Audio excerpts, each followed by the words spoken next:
Good afternoon and welcome to the Market Minute.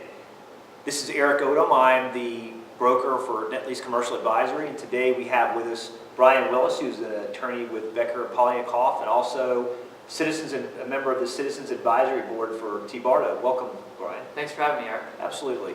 This video is going to be the first of two parts.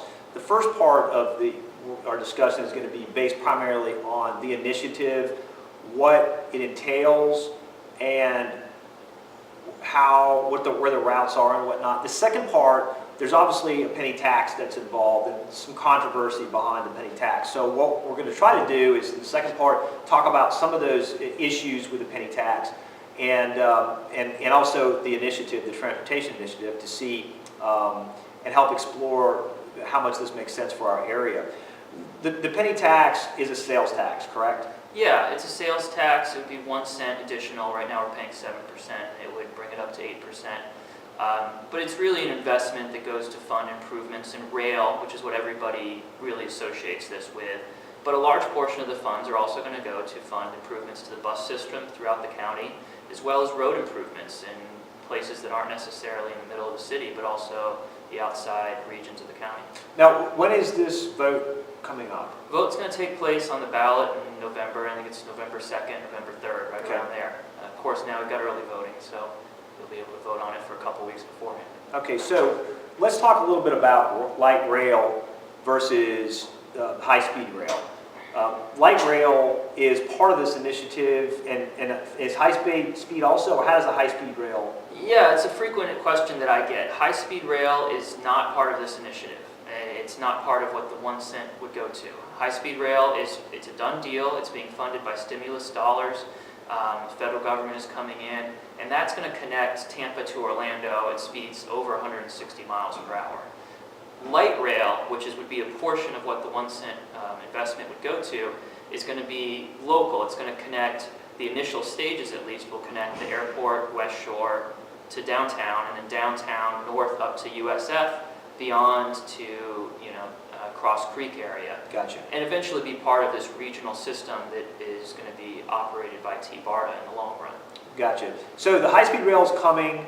It has nothing to do with the penny tax. The light rail, it's coming regardless of the outcome of the penny tax vote in November. The penny tax vote in November is going to include rubber-on-road transportation initiatives, some road improvement initiatives, as well as the light rail. Is that a good yeah, that's absolutely correct. Okay.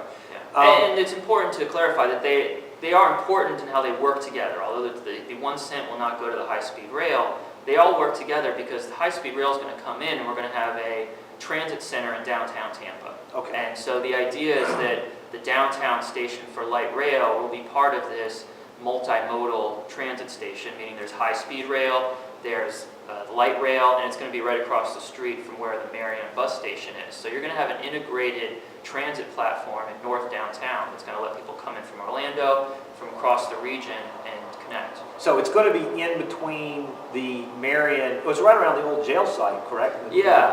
The northeast part of downtown. Northeast part of downtown. By, Yeah, exactly. by the Encore project. Just a little bit ways from the Encore project. So they're taking advantage of that, and they're doing a mixed-use, walkable neighborhood that buys into these transit-oriented development principles. Gotcha. And so that's going to be a big part of this. Now, you've talked about T-BARTA, you've talked about HART, and I hear this name tossed around, Moving Hillsborough Forward. What is that?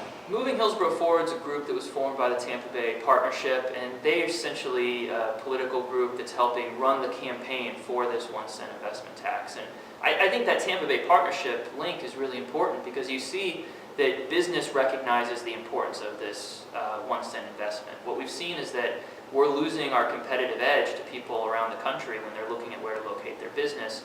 People like the Tampa Bay Partnership are putting the dollars to invest in this campaign so that we have this modern transit system. Gotcha. So I'm hoping that there's a number of people that are involved in this process here, that there's some sort of greater initiative, so there's some cooperation. Frequently when you see government agencies, sometimes they don't always play nice in the sandbox together, so hopefully there's some sort of greater plan here, right? Yeah, I mean there is. You've got a T-BARTA master plan, which you can find on the T-BARTA website. It's tbarta.com. And that involves both this regional system, which is made up of the HART Alternatives Analysis Study that's going to take place, which would be funded by the 1 cent. You've also got a Sarasota-Bradenton rail link that's part of the T-BARTA system. Pinellas County is undergoing their own alternatives analysis study to look at how they could connect Clearwater to the Gateway area to downtown St. Pete, as well as going over the bridge to link up and create an integrated system with Hillsborough County. And there's similar projects underway in Pasco with a rail line around 54-56 corridor and going north up to Citrus, Hernando counties. What we see is that there's a lot of demand for getting people in and out of Hillsborough County, and we're here, this Hillsborough project, although we focus on it because we're in Hillsborough, it's part of a greater regional system. And not just T-BARTA, it's going to tie in with high-speed rail, and then you have Sunrail in Orlando. So, how's Pinellas doing? Pinellas is a couple of years behind us. Hillsborough's ahead. They've got the funding in place to start what's called their alternative analysis study, which is a process that Hillsborough started 2 years ago and is just about to complete. And that looks at the different possible rail alignments. They set the corridor, and the corridor is Clearwater, Gateway, St. Pete, and then they look at what specific roads and what pathways within that corridor would be the most economically efficient pathways to go through. And that's the process that's being wrapped up in Hillsborough right now. Gotcha. Now, let's talk a little bit about the real estate side of it, because this, most of the people who are going to be watching this are going to be real estate folks or real estate investors, and they're going to want to know what's in it for me and how can they take advantage of some of the opportunities that might be coming down the pipeline. You talked a little bit with me before we had this interview about a 1/4 of a mile ring and a 1/2 a mile ring, and what is all that? What's all that about? Yeah, I mean, at T-BARTA, we're spending a lot of our time on land use issues because what we've shown time and time again is that transit initiatives like what we've got going on in Hillsborough County don't succeed without land use changes to support the transit. And those land use changes help preserve single family, the existing structure in most of the community, but you have changes within a 1/4 mile of a station, which is your core area. And then you've got a ring that's a 1/4 to a 1/2 mile. The core area within a 1/4 mile is your core walking distance to the station. It's designed to be high density, mixed use development. So shops, Starbucks, CVS, restaurants. Condos. Okay. Absolutely. Okay. In a dense development. Okay. Someplace you can stay 24 hours, and live, work, and play. Well, typically, what does this do to property values that's in around this inner dense core?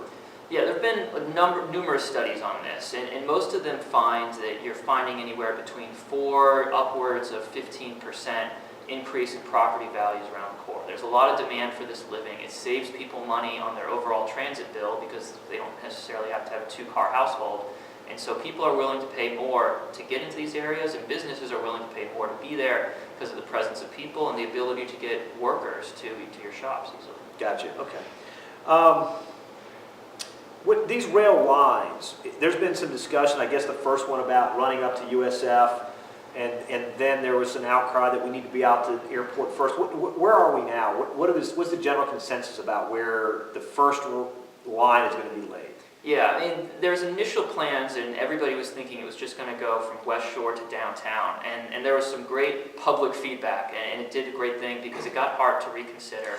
And they're now including airport, Tampa Airport, West Shore, and downtown is being the first segment that they build. And in fact, the airport has devoted land over to this that's going to allow them to accelerate their build-out process. So high-speed rail, which we talked about earlier, is going to be completed around 2015.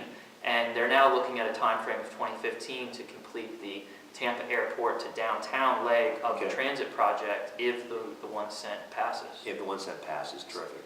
So it sounds like it's pretty much set then. That seems to be the most logical route, is that airport route, and then later we're going to continue up to USF. Yeah, the idea is that you build them pretty consistently. It wouldn't be that much later, but the idea is you do one phase at a time, first phase being the airport, second phase connecting downtown USF and up to the Bruceby Downs area. Okay. All right, terrific. Thank you again, Brian. I really appreciate your time and coming and sitting down with us and explaining some of this to us. It's important that not just the folks that are associated with Net Lease Advisory know what's going on, but also the general citizenry knows what's happening so that we make the right decision this time.